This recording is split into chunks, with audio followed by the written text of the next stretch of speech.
Been solo hiking Black Pines for a few days. I was about to loop back when I spotted this narrow, overgrown path cutting off from the main trail.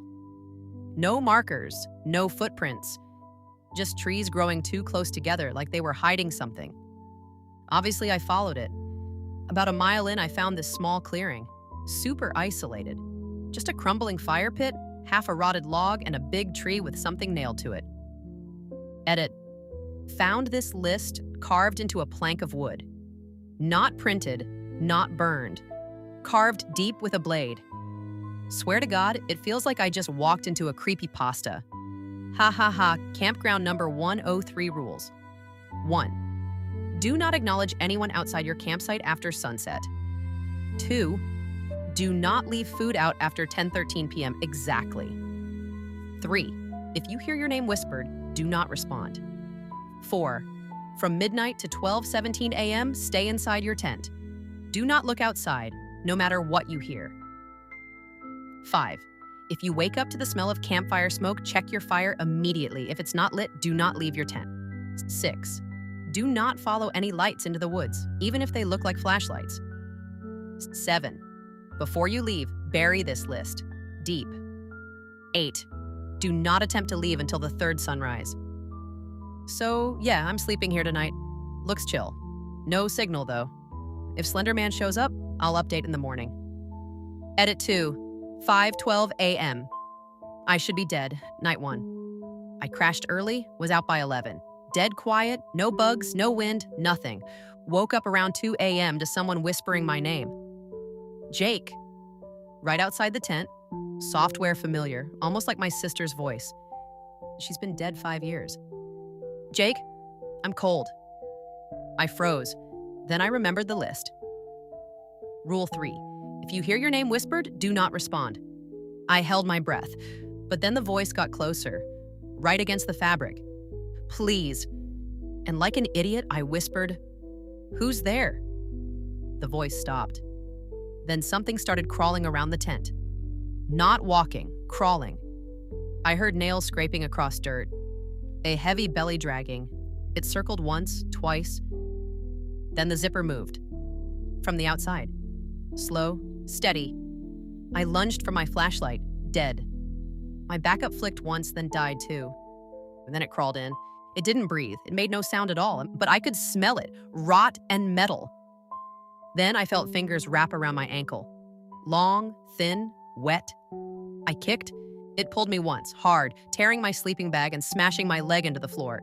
Then it let go. It just stopped and laughed. No sound, just movement. The tent shifted as it crawled back out.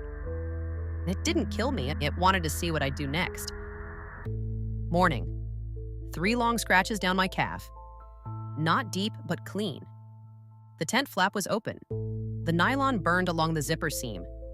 And on the inside wall, a black handprint. Too long, too many fingers. I packed up and tried to leave, walked east for hours, eventually ended up back at the clearing. Same tree, same fire pit, same rules, except now I really read them. 8. Do not attempt to leave until the third sunrise. Night 2. I did everything right. Buried my food, zipped the tent, crawled in at 11:50 p.m., sat with my back to the wall, knife in hand. Midnight hit. I waited. 12:03 a.m. Something brushed the outside of the tent. Light, almost tender, like fingertips, one at a time. Then came the footsteps. Not heavy stomps, not shuffling. Tiptoes. It circled the tent 6 times, then stopped. Silence. Then came the sound of fabric tearing, long, slow, like a knife sliding through canvas. I checked. My tent was sealed. But I still heard it. Right next to my ear.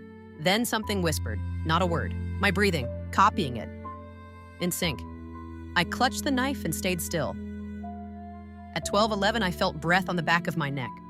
From inside the tent, no one had unzipped it. Then it giggled, childlike but wrong. Too fast, too high, like someone skipping over audio at 1.5x speed.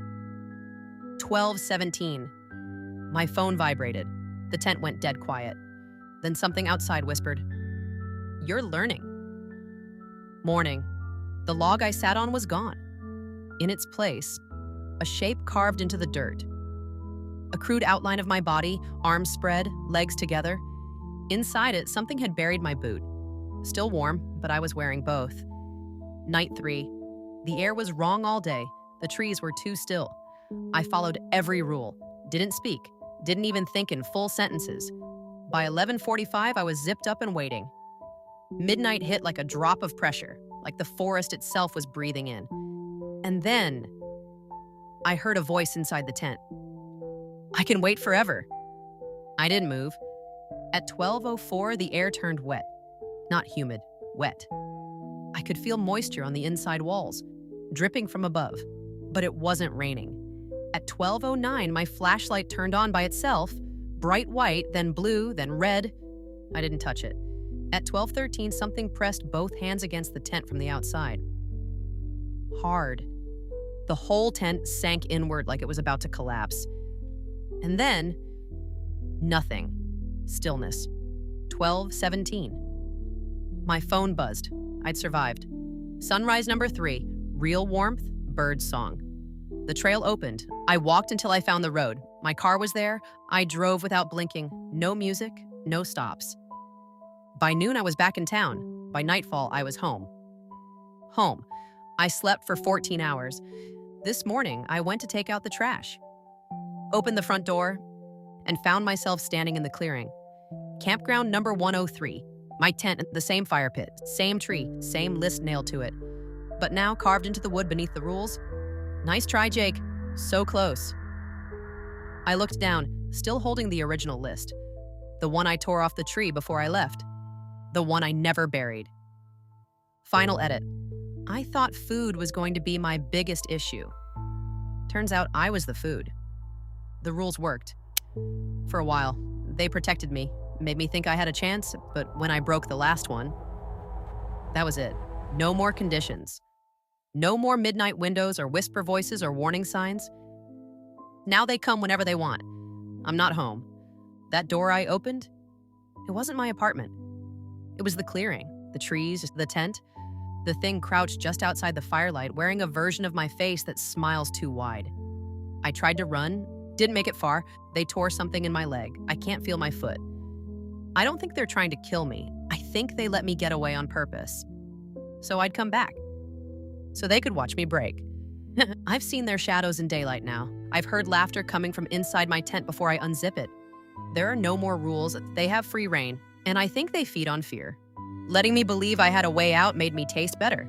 I don't know how much longer I have, but I think they're done playing. And now, they're just hungry.